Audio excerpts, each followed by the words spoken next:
Following the 2016 election, House Minority Leader Paul Thissen announced he would not seek re-election as the House DFL Caucus leader. Joining me now in the studio is the newly elected House Minority Leader for the DFL Caucus, Representative Melissa Hortman. Welcome. Thanks for having me.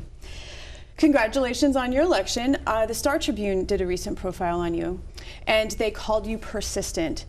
Is this a fair characterization? I think so. You know, I think what they were really focused in on is that it took me 3 times to get elected to public office.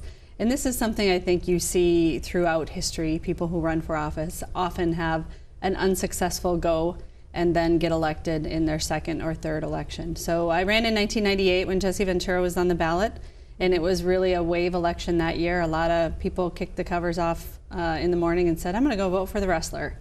And they tended to vote for men in the suburbs, so we had some fantastic women who had been serving in the legislature for quite a while who lost that year. And it wasn't a good year for women in the suburbs to get elected. So then the second time I ran was in 2002, and when Paul Wellstone's plane went down, that really changed everything. I remember that. The memorial and, you know, the late add to the ballot of Walter Mondale. So that was it turned into a wave election. It was really kind of surprising how it all played out. And I thought I was done running. I thought, you know, the voters had 2 opportunities to hire me for this job, and they decided to hire a different candidate. And so I'll do other things. But it's really my passion. I mean, since I was an 8th grader in middle school, and I thought, wow, look at John F. Kennedy, the amazing things he did as president. And so when you have a passion, you have to be willing to take some setbacks and keep fighting for your dream. And so you have a really interesting perspective then, because you've kind of seen wave elections, and we have just experienced a wave election. We really have. You know, I think for candidates who lose in years like this, it's really hard because you put yourself out there as a person, and you're giving people a chance to accept or reject you as a person. And so it can be very hurtful when you put yourself out there and you really go all out and the voters don't opt to hire you for the job. But I think it's really important for candidates to keep in mind that elections are about bigger things than them personally. They're about national waves, they're about state waves. And so nobody should take it personally if their first foray in running for public office, they don't make it. Last week we had the November budget forecast, and you and Speaker Dowd actually agreed on something. You both spoke about the importance of Minnesota families and their pocketbooks. Can you say more about what your priorities are to help Minnesota families?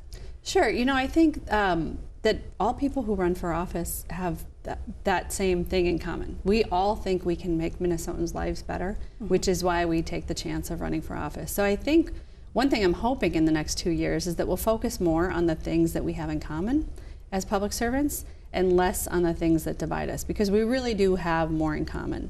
The things that we specifically in the DFL House Caucus have fought for Minnesota families are more affordable higher education, more economic development in parts of our state that aren't doing as well as other parts. So whether that's the Iron Range, or whether that's North Minneapolis, or some of our agricultural communities who are at the mercy of the world commodity markets, that we think about economic development, but then also working families. You know, when I was a young lawyer with 2 children in daycare, I was at the Legal Aid Society, and my take-home pay was $1 an hour after I paid for daycare and dry cleaning and parking. And so for a lot of families in Minnesota, how much childcare costs and how good childcare is really impacts their quality of life. So those are issues we care about, we've been working on. We had Senator Wickland on this program recently. She was the chair of the task force, or legislative task force, that was looking at affordable access to childcare. And this is a crisis across the state. Workers are leaving the field and there's not enough spots for people. Do you have some ideas about how we can address this at the legislature level?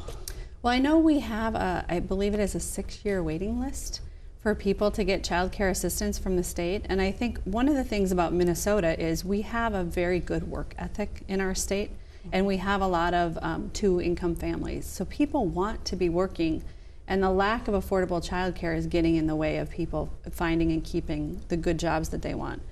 So with a budget surplus, it seems to me that we could invest some in Minnesota families by making more state-supported child care available. It doesn't mean that we're paying for people's child care, but it means for lower income families, we're making it easier for them to find high-quality, reliable daycare. And you have experienced, or are experiencing this personally, the cost of higher education. Is your caucus developing some ideas about addressing college affordability?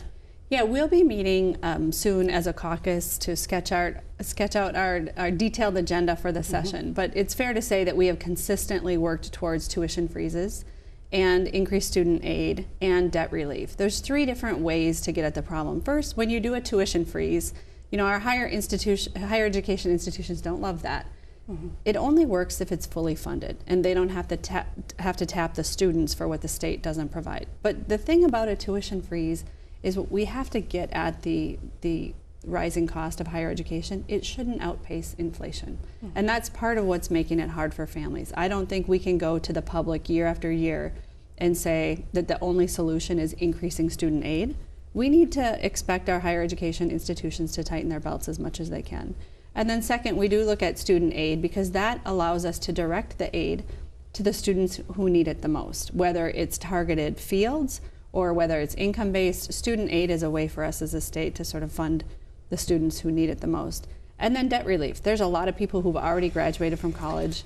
In the last 10 years, the cost of college skyrocketed, so we can't leave those families behind. We need to help them pay for their debt. One last question, and you touched on this a little bit. 60% of the Republican majority represent rural Minnesota, greater Minnesota. So how will you work to find balance between the interests of greater Minnesota and the urban areas who have different interests? They do have, you know, in some areas they do have different interests, but in way more areas they have the same interests. Working families are working families anywhere in the state. So if you're a family in Minneapolis and you want to send your kid to college, it's expensive. If you're a family in Two Harbors and you want to send your kid to college, it's expensive. So I think the things that we're working on are things that help Minnesota families across the state. The things that we'll be looking at that help greater Minnesota in particular are things that are not new for us. We have worked hard on for several years. We've done great local government aid for greater Minnesota. The DFL has fought hard to get more broadband. You should be able to have a technology job and sit in your house anywhere in the state of Minnesota and be able to be a part of the workforce. And so broadband is a big part of that. And then looking at economic development opportunities for areas of the state that are dependent on international commodity markets. So our Iron Rangers are in this boom and bust cycle, which we don't, as Minnesota legislators, control. If we got rid of every environmental regulation and we made electricity free for the taconite mines, we still would be at the mercy of the Australians putting iron ore in the world market and the Brazilians putting iron ore in the world market.